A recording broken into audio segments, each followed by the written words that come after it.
Matt Hall and Grant Flanders here from the Spectrum Center in Charlotte, North Carolina. The biggest news of the day, Dean Wade, a game-time decision for the K-State Creighton game. First, you'll hear from Coach Bruce Weber on his injury, and then from Dean. You know, we had him in the boot basically all week. During practice, he would do treatment and, some running in the pool, some different things. And today's probably the first day.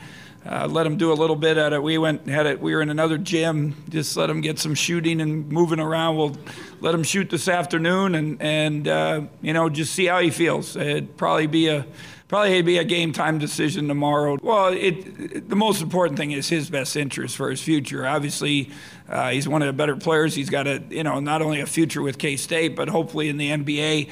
And we can't let that, we don't want to harm him where something would happen he couldn't play in the future. So, we're relying on our team doctors, relying on our trainer.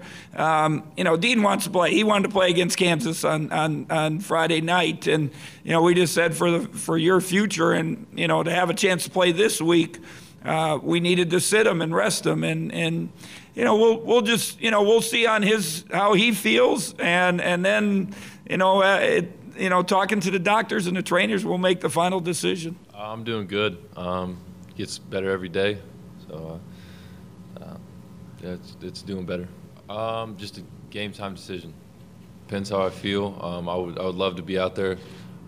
This is what you dream of as a little kid, being in March Madness, everything like that, and so I'm itching to get out there, and we'll see what happens. But if I can't, I'm going to be the best cheerleader we got. So, Matt, huge news. Dean Wade, a game-time decision. Obviously, I want to get your initial thoughts on that injury. I thought coming into this game, at least a week ago when we left Kansas City, that Dean would be healthy and play in this game. Now I'm much, much less certain from what we heard today. I'm talking with Coach and with Dean Wade. I still tend to think he will play, but I've lost a lot of confidence in the fact that he's going to be 100% good to go. As we heard from Coach and from Dean, there's also some question about the rhythm and conditioning he would have if he did play. So it is the biggest story, just like you said, and let it off with. And I'm personally very interested to see what happens tomorrow night when they tip off here to see if Dean Wade's on the floor. So how do you think this is going to affect K-State and how they play this game?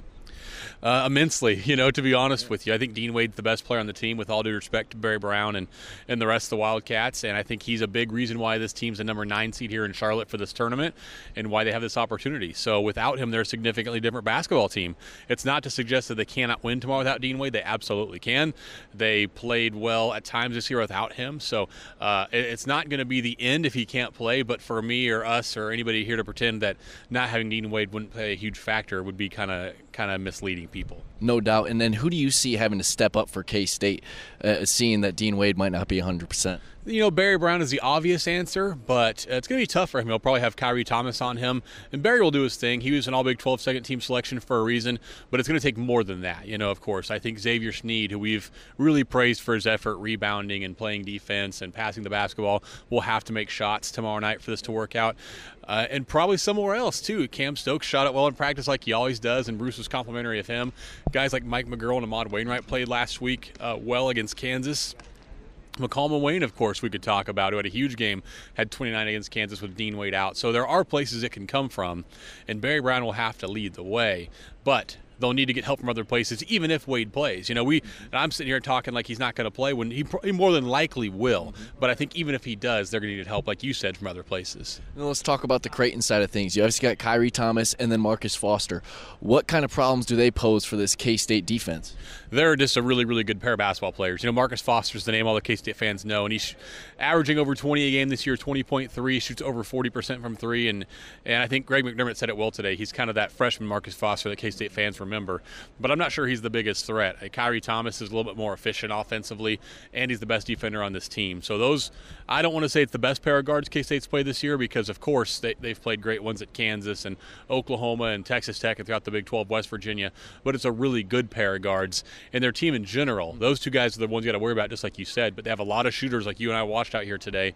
They're going to play small and force K-State to defend this entire area behind you, this basketball court, because they'll shoot it from anywhere over here. All right, stick it here with KSO. Don't forget to listen to the podcast. Keep up with Matt Hall's diary throughout the game, throughout the day, and also Jeffrey Martin's post-game. We miss you, Jeff. Yeah, do we? There's something going on behind me. There is one thing that he would say, though, just to finish out the day here from Charlotte, North Carolina. Drive home safely. And tell your friends.